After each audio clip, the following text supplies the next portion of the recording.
Hello everyone, welcome back to my channel. मैं हूं पूर्णिमा सिंह। आप सभी का स्वागत करती हूं कॉमर्स एट ईज क्लासेस में। तो आज मैं लेकर आई हूं आपके लिए इकोनॉमिक्स क्लास 12 का chapter 1 introduction of macro economics. तो सबसे पहले अगर आप चैनल पर नए हैं तो चैनल को सब्सक्राइब कर लीजिए और बेल आइकन प्रेस कर लीजिए, ताकि जितने भी क्लास 12 से रिलेटेड अपडेट्स हैं like CBSE updates, syllabus update and board exam date sheet related सभी न्यूज आपको इस चैनल पर अवेलेबल मिल जाएगी। तो चैनल के साथ अप टू डेट रहने के लिए आपको चैनल को सब्सक्राइब करना होगा। और यहाँ पर हम कवर करेंगे हमारा each and every topic of macro economics and Indian economic development of class 12। Okay, तो अगर आप चैनल पर पहली बार आए हैं तो एक बार इस क्लास को पूरा देखिएगा, ताकि आपको समझ आए कि हम यहाँ पर किस तरीके से स्टडी करने वाले हैं।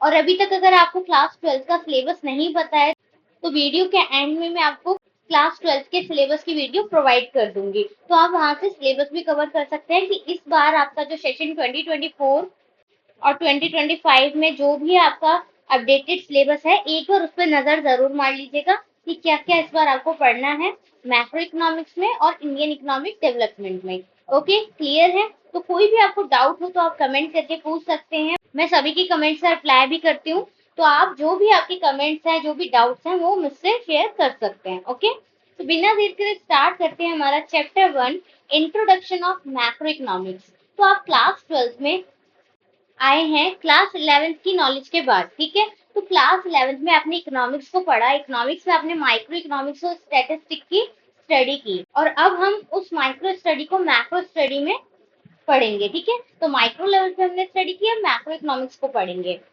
तो सबसे पहले मैक्रो इकोनॉमिक्स क्या है वो समझते हैं। तो पहले वर्बली मेरी बात को ध्यान से सुनिएगा। मैक्रो इकोनॉमिक्स इकोनॉमिक्स का एक ब्रांच है जो एक पूरे इकोनॉमी के परफॉर्मेंस, स्ट्रक्चर और बिहेवियर से डील करता है, ठीक है?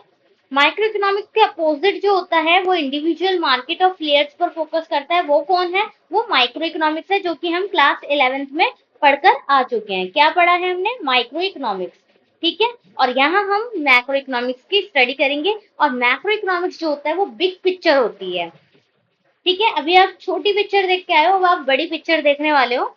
ये इकोनॉमी का वाइड फिनोमेना जैसे inflation, national income, growth domestic product और अनएम्प्लॉयमेंट के चेंजेस को एग्जामिन करता है, ठीक है? यानी बड़ी बड़ी चीजों में डील करता है कौन? Macroeconomics. क्लियर? तो डेफिनेशन देखते हैं इसकी। Macroeconomics is a branch of economics that deals with the structure, performance, behaviour and decision making of the whole or aggregate economy, ठीक है? तो जैसे हमने पढ़ा था माइक्रो इकोनॉमिक्स में हम इंडिविजुअल मार्केट की स्टडी करते हैं, बट यहाँ पर हम एग्रीगेट की बात करते हैं, यानी टोटल पूरी इकोनॉमी की, होल इकोनॉमी की बात करते हैं, ठीक है? तो जब हम पूरी इकोनॉमी की बात कर रहे हैं तो वो हमारा होता है मैक्रो इकोनॉमिक्स। अब देखिए, मैक्रो इकोनॉमिक्स को दो पार्ट में डिवाइड कर लीजिए, मैक्रो एंड इकोनॉमिक्स। तो इकोनॉमिक्स आपने क्लास 11th में पढ़ा होगा। इकोनॉमिक्स क्या होता है? इकोनॉमिक्स के अंदर तीन एक्टिविटी होती है, तीन फेसेस होते हैं। That is our production, consumption and distribution. Clear? तो ये तीनों हमने स्टेजेस पढ़े थे, production, consumption, distribution in micro economics. क्योंकि जो हमारा इकोनॉमिक्स होता है वो इन तीनों स्टेजेस पे ही डिपेंड होता है। हमारी इकोनॉमी क्या प्रोड्यूस कर रही है, क्या कंजप्शन हो रहा है, क्या डिस्ट्रीब्यूशन हो रहा है, किस तरीके से डिस्ट्रीब्यूशन हो रहा है, इन तीनों फैक्टर्स पे इकोनॉमिक्स डिपेंड करती है, ठीक है? और उसी इकोनॉमिक्स को जब हम मैक्रो लेवल पे पढ़ते हैं तो वो पूरे हमारे नेशन की बात हो जाती है, ठीक है? पूरे नेशन की बात होती है तो मैक्रो लेवल हो गया। तो यही सब जो प्रोडक्शन, कंजप्शन एंड डिस्ट्रीब्यूशन है, उसको हम मैक्रो लेवल पे पढ़ते हैं, तो वो हमारा होता है मैक्रो इकोनॉमिक्स। क्लियर? तो that's why macro economics studies a Nations economy on a global level. पूरे ग्लोबल लेवल पे हम अपनी इकोनॉमी की स्टडी करते हैं, यानी कंपैरिजन भी करते हैं हम। दूसरी जो इकोनॉमी है या दूसरी जो कंट्रीज है वो हमसे हर लेवल में किस तरीके से आगे है, ये सब हम देखते हैं मैक्रो इकोनॉमिक्स में। क्लियर हुआ मैक्रो इकोनॉमिक्स क्या है? मैक्रो यानी नेशन एंड इकोनॉमिक्स यानी GDP, production, consumption, export and import. ये सारे हमारी तीनों जो एक्टिविटी है वो हमारी इकोनॉमिक्स हो गई। और मैक्रो जब ग्लोबल लेवल पे हम उस सब की बातें कर रहे हैं तो वो हमारा मैक्रो लेवल हो गया, ठीक है? तो मैक्रो इकोनॉमिक्स की डेफिनेशन आई होप आप सभी को अच्छे से समझ आ गई होगी। आगे चलते हैं। अब देखिए क्लास 11th में भी हमने ये डिफरेंसेस पढ़े हैं, टू ब्रांचेस ऑफ इकोनॉमिक्स। तो दो ब्रांचेस ऑफ इकोनॉमिक्स की हमारी कौन सी हैं? एक तो है माइक्रो इकोनॉमिक्स, एक है मैक्रो इकोनॉमिक्स। तो माइक्रो में हम इंडिविजुअल मार्केट की बात करते हैं, मैक्रो इकोनॉमिक्स में पूरी इकोनॉमी की बात करते हैं, जिसमें हम national income, GDP, inflation, unemployment, इन सब की बात करते हैं। ठीक है, ऑल गुड्स एंड सर्विसेज जो होते हैं वो इंक्लूड किए जाते हैं जीडीपी में। ओके, और माइक्रो इकोनॉमिक्स में हम इफेक्ट देखते हैं, प्राइस ऑफ गुड्स पे क्या इफेक्ट पड़ रहा है। और मैक्रो इकोनॉमिक्स में हम इन्फ्लेशन, अनएम्प्लॉयमेंट, पूरी जो इकोनॉमी में जो प्राइस लेवल चल रहा है उसके बेसिस पे हम बात करते हैं। माइक्रो इकोनॉमिक्स में हम इंडिविजुअल लेबर मार्केट की बात करते हैं, और मैक्रो इकोनॉमिक्स में एम्प्लॉयमेंट, अनएम्प्लॉयमेंट, इस लेवल पे बात करते हैं, यानी कि बड़े लेवल पे पूरी इकोनॉमी की बात कर रहे हैं, तभी तो एम्प्लॉयमेंट की बात कर रहे हैं, किसी एक पर्सन की बात थोड़ी ना कर रहे हैं। ठीक है, तो एम्प्लॉयमेंट, अनएम्प्लॉयमेंट जब भी हम डिस्कस कर रहे हैं कि हमारी इकोनॉमी में अनएम्प्लॉयमेंट रेट क्या है, हमारी इकोनॉमी में एम्प्लॉयमेंट रेट क्या है, तो वो हम मैक्रो इकोनॉमिक्स में स्टडी करते हैं। Okay, so micro economics individual consumer behaviour को नोटिस करता है, और macro economics aggregate demand, aggregate supply, इन सब का स्टडी करता है। जिसमें हम एग्रीगेट डिमांड या एग्रीगेट सप्लाई की बात करते हैं, तो वो एग्रीगेट का मतलब क्या है? टोटल, टोटल डिमांड क्या है, टोटल सप्लाई क्या है, किसकी? पूरी इकोनॉमी की। ठीक है, और last one is micro economics, जो है हमारी वो सप्लाई ऑफ गुड्स की स्टडी करता है। बट मैक्रो इकोनॉमिक्स में हम बड़े लेवल पे बात करते हैं, तो प्रोडक्टिव कैपेसिटी ऑफ इकोनॉमी, पूरी इकोनॉमी में जो प्रोडक्शन है, कंजप्शन है, डिस्ट्रीब्यूशन है, उसकी बात मैक्रो इकोनॉमिक्स में होती है। ठीक है, जब हम पूरी होल इकोनॉमी की बात कर रहे हैं तो हमारा वो मैक्रो इकोनॉमिक्स में आ जाता है, जो भी ट्रांजेक्शन है वो हमारी मैक्रो इकोनॉमिक्स में आ जाती है, जिसमें हम इकोनॉमी को इन्वॉल्व कर रहे हैं। और जहाँ इंडिविजुअल मार्केट की बात करते हैं वो माइक्रो इकोनॉमिक्स होता है। ठीक है, तो माइक्रो इकोनॉमिक्स का काम आपका क्लास 11th में खत्म हो गया है। अब हमें क्लास 12th में मैक्रो इकोनॉमिक्स स्टडी करनी है, उसमें क्या क्या हम पढ़ेंगे, क्या ब्रांचेस हैं, क्या स्कोप है मैक्रो इकोनॉमिक्स के, ये सब हम आज की क्लास में डिस्कस करने वाले हैं। ठीक है, तो बिना देर करे स्टार्ट करते हैं, मैक्रो इकोनॉमिक्स में हम डाइव करते हैं। ओके, तो देखिए सबसे पहले मैक्रो इकोनॉमिक्स के कुछ वेरिएबल्स हैं, वो आपको पता होने चाहिए, क्योंकि माइक्रो लेवल पे जो वेरिएबल्स थे वो सब हमने स्टडी कर लिया। अब हम मैक्रो इकोनॉमिक्स के वेरिएबल्स की स्टडी करेंगे। तो मैक्रो इकोनॉमिक्स में पूरी हम इकोनॉमी की बात कर रहे हैं, तो हम जीडीपी को भूल नहीं सकते हैं, क्योंकि जीडीपी जो है वो बहुत ही इंपॉर्टेंट रोल निभाता है हमारे मैक्रो इकोनॉमिक्स में। जीडीपी के थ्रू हमें पता चलता है हमारी इकोनॉमी ने कितनी ग्रोथ की है। आपने सुना होगा काफी सारे बच्चों ने कि इस बार की हमारी जो इंडिया की जीडीपी ग्रोथ है वो कितनी है, लाइक 7.2% हमारी इंडिया की जीडीपी ग्रोथ है।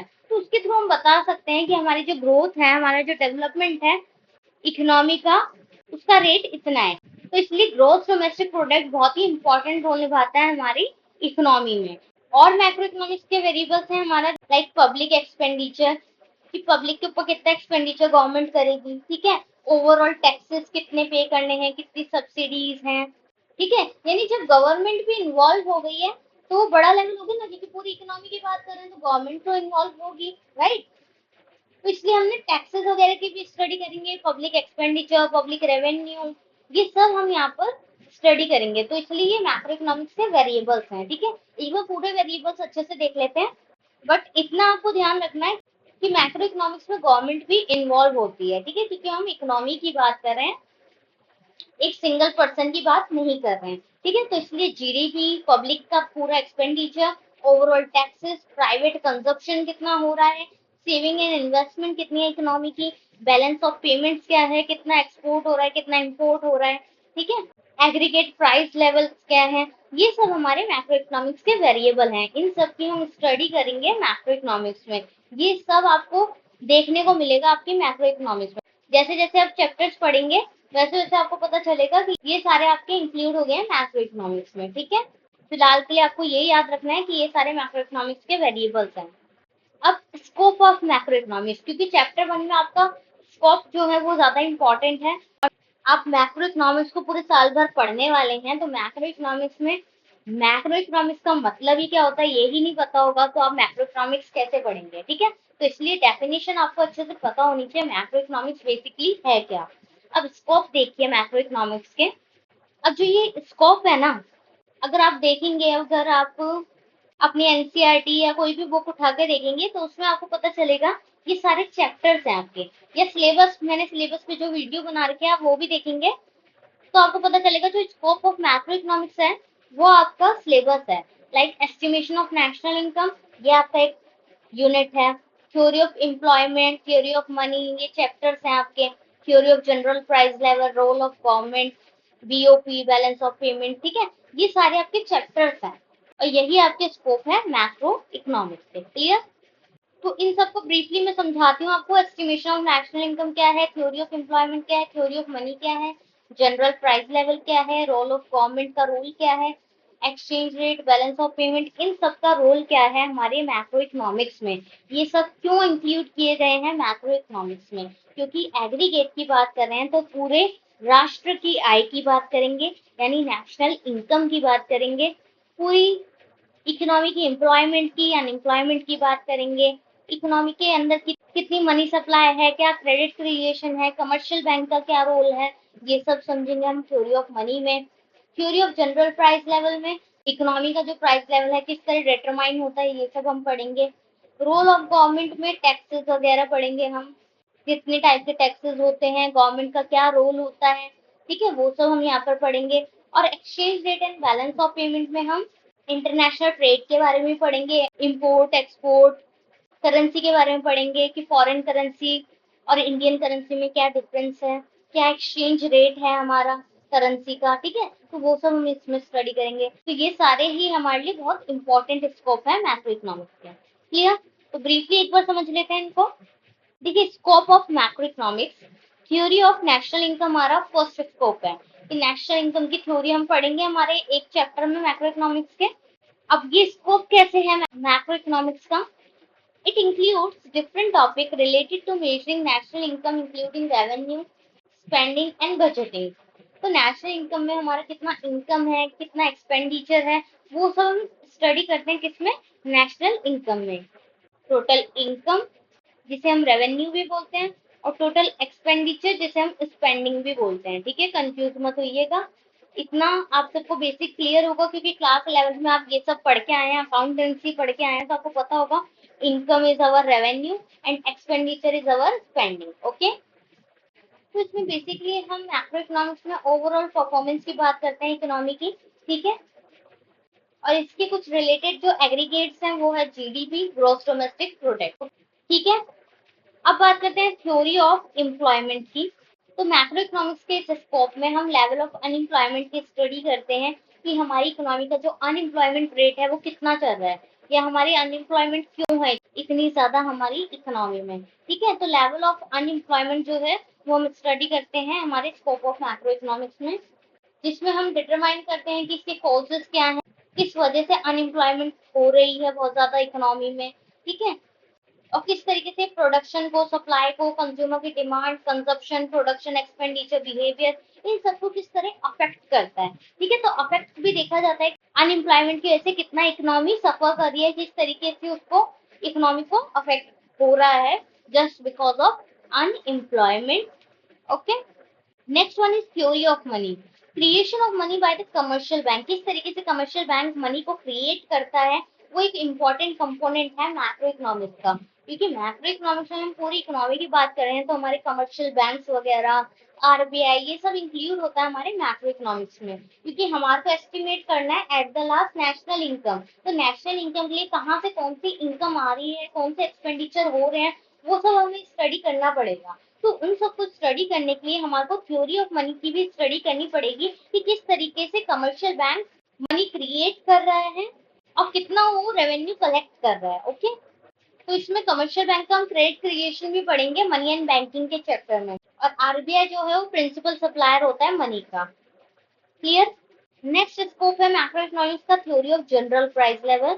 इसमें हम स्टडी करते हैं कमोडिटी के प्राइस का और स्पेसिफिक प्राइस रेट का जो फ्लक्चुएशन होता है, इन्फ्लेशन और डिफ्लेशन का, वो सब हम इधर स्टडी करते हैं। इन्फ्लेशन क्या होता है हमारा? महंगाई, एंड डिफ्लेशन जब इकोनॉमी में सब कुछ सस्ता हो जाता है, ठीक है। तो इन्फ्लेशन डिफ्लेशन के कॉन्सेप्ट को हम अच्छे से आगे चलकर समझेंगे, ठीक है।